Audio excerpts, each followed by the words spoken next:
Looking at news coverage, it was clear there were stories that weren't being told. I went to Kenosha to tell those stories. Here's what I found. Protesters are trying to find the original officer they spoke with at the park to ask why 3 individuals were taken out of a car.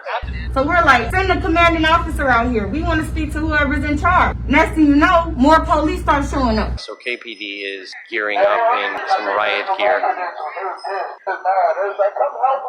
We are seeing more KPD.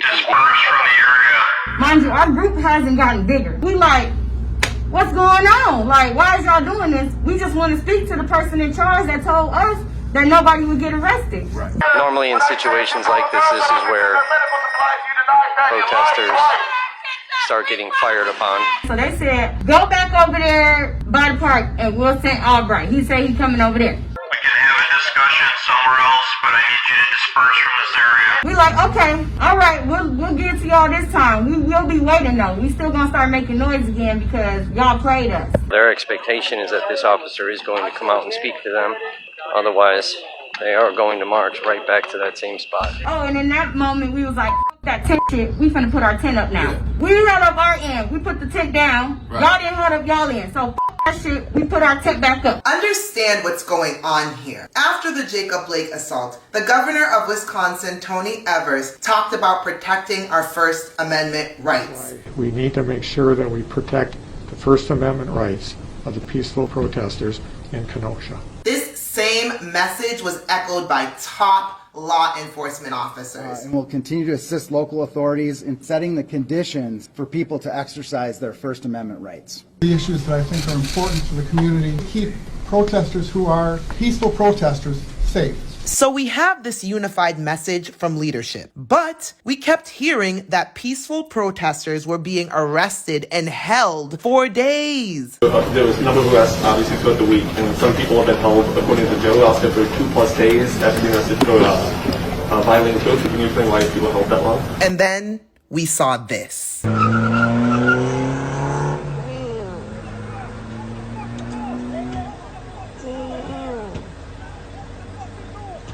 That's Riot Kitchen.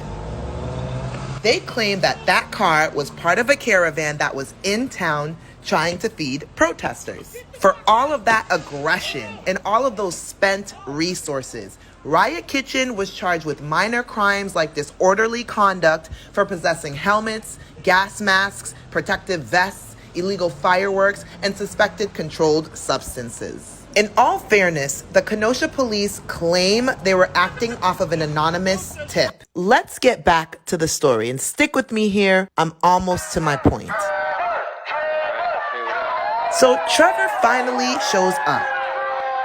He says he doesn't know anything about the people who were picked up. Angry protesters accost him. Trevor leaves. But I assure you, Trevor will be back. And here's where it gets really interesting. We were sitting in a circle. Yeah. We had a bullhorn and we were passing the bullhorn around and we was just opening and sharing. People introduced themselves and was like, I'm from such and such and I came out here for the justice that has never been served for any cop-related shootings, whether they were black, white, Latino, Asian. Mr. Michael Bill Jr. was murdered in front of his mother by Kenosha police officers who was a white guy. His father spent millions of dollars for justice for his son. For anybody that don't know, Kenosha is a community of about 100,000 people. That's it, that's all. We're not as big as Portland, we're not as big as Chicago, but for the rate that people lose their lives to the hands of officers, and no officer has ever been held accountable, is why I'm here. The reason I'm here tonight is because I wanted to be a part of something important. The reason I come out here is I am tired of seeing my brothers and sisters of melanin get shot. What kind of friend would I be, no matter how blistered my feet are, no matter how much my face hurts from taking a rubber bullet? What kind of friend would I be? What kind of family would I be if I said, my face hurts, my feet hurt, f*** that, I'm not going out? No, I'm going to come out here till my feet bleed. I'm going to come out here till I can't walk. And if I can't walk, I'll roll around in the wheelchair. I don't care. I will not back down, and I will not leave my brothers and sisters of all colors out here to fend for themselves. This is a cause I will die for if I have to.